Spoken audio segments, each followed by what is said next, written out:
পাতা মারবো চাবুক আসসালামু আলাইকুম, welcome back to my channel. আমি শবনম আবারও চলে এসেছি নতুন একটা ভিডিও নিয়ে। আশা করি সবার ভালো লাগবে। চলো তাহলে ভিডিওটা স্টার্ট করা যাক।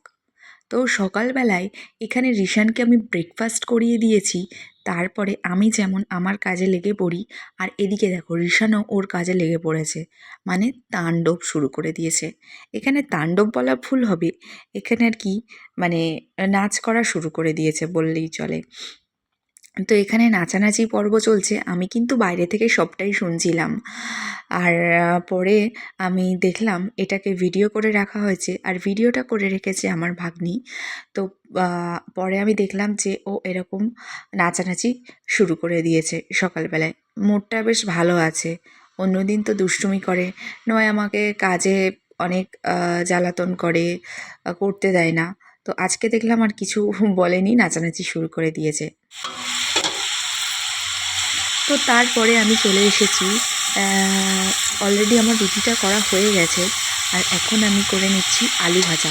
তো ভাবলাম শুধু কি আলু ভাজবো, না না না, শুধু আলু ভাজাটা যেন কেমন কেমন লাগে, আলু বেশি খাওয়ানো যাবে না। তো তার জন্য ওতে একটু গাজর দিয়েছি, আর আমি দিয়েছি পেঁয়াজকালি। তারপরে এই যে আমার মানে এটা ডেইলি রুটিনের মধ্যে একটা থাকে।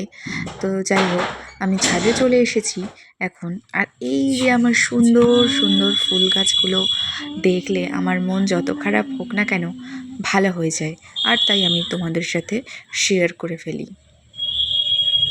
আর একটা কথা আমি তোমাদেরকে বলি, অনেকেই হয়তো মনে করো যে আমি বাড়িতে কোনো কাজ করি না, তারা কিন্তু ভুল ভাবো।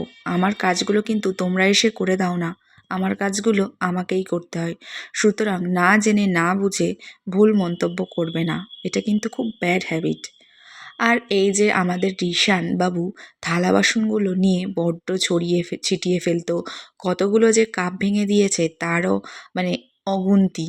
তো সেজন্য সেদিনকে আমি আর রিশানের পাপা একটু বেরিয়েছিলাম রিশানের জন্য জামা কিনতে। তো সেটা শেয়ার করা হয়নি। তো ফেরার পথে একটা র্যাক কিনে নিয়েছিলাম থালা বাসন রাখার জন্য। তো সেটাকেই লাগানো হলো, তোমরা দেখতেই পেলে। আর এই যে আমি এখন থালা বাসনগুলোকে গুছিয়ে নিচ্ছি। খুব বেশি বড় র্যাক কিনিনি, ছোটই কিনেছি মোটামুটি। মোটামুটি আমাদের যা বাসনপত্র এতে ধরে যাবে। আর এই ডিজাইনটা আমার বেশ পছন্দ হয়েছে বললেই পারো। তো এটার মধ্যে আমি এখন সবটাই গুছিয়ে নেব। আর আমার হাত থেকে তো আমার শ্বশুরমশাইয়ের কাপ ভীষণভাবে ভেঙে যায়। আশা করছি এবার আর ভাঙবে না, কারণ বেসিন আছে সামনেই, বেসিন থেকে ধুয়ে আর সঙ্গে সঙ্গে র্যাকে রেখে দেব। তো এই হচ্ছে ব্যাপার। রিশান ততক্ষণে ঘুমাচ্ছে। ও ঘুমাচ্ছে বলে আমি সেই ফাঁকে এইগুলোকে করে নিচ্ছি, কারণ ও যদি জেগে থাকে না আমাকে এগুলো করতে দেবে না। তোমরা তো সবটাই জানো যারা আমার ব্লগ দেখো।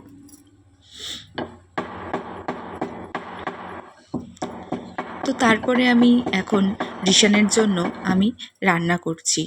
ওই রোজ রোজ রান্নার জন্য আদা রসুন বাটা আমি মানে পেস্ট করা থাকে, তো সেটা দিই না, এটাতেই করে দিই। পাতা মারবো চাবুক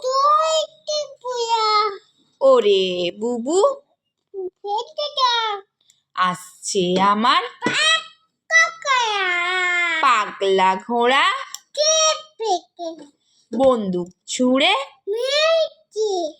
অল রাইট, রিশান খায় ভেরি গুড। কেমন লাগলো রিশানের মুখে আম পাতা জোড়া জোড়াটা শুনি? আমার তো বেশ ভালোই লাগলো। আর এইদিকে দেখো রিশানের যে টেডিটা ছিল, ওকে আমি একটা রিশানের জামা পরিয়ে দিয়েছি, প্যান্ট পরিয়ে দিয়েছি। রিশান যেহেতু শীতকালে কিছু পরতে চায় না, তো মানে তো আমি সেই জন্য দেখিয়ে দেখিয়ে ওকে সব কিছু পরিয়ে দিয়েছি, যাতে রিশান একটু জেলাস ফিল হয় যে ওর জামা প্যান্ট আমি টেডিকে পরিয়ে দিয়েছি, আর ও চট করে ওর সোয়েটার প্যান্ট মোজা টুপি পরে নেয়। কিন্তু সেগুড়ে বালি, ও কিন্তু মানে টুপি ওকে পরাতেই পারি না, মোজাও পরাতে পারি না। যতক্ষণ বাইরে থাকবে ততক্ষণ পরবে। যেই একটু গরম লাগবে ব্যাস টান মেরে ছুঁড়ে ফেলে দেবে। আর দেখো যত অকাজ কুকাজ সেইগুলোই ও করে। কুকাজ বলাটা ভুল হবে, সরি, অকাজ, যেগুলো মানে ছোটোবেলার শৈশবের বৈশিষ্ট্য।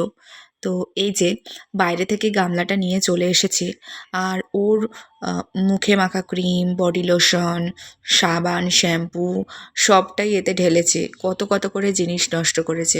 রিশানের পাপা জানলে তো আমাকেই বকবে।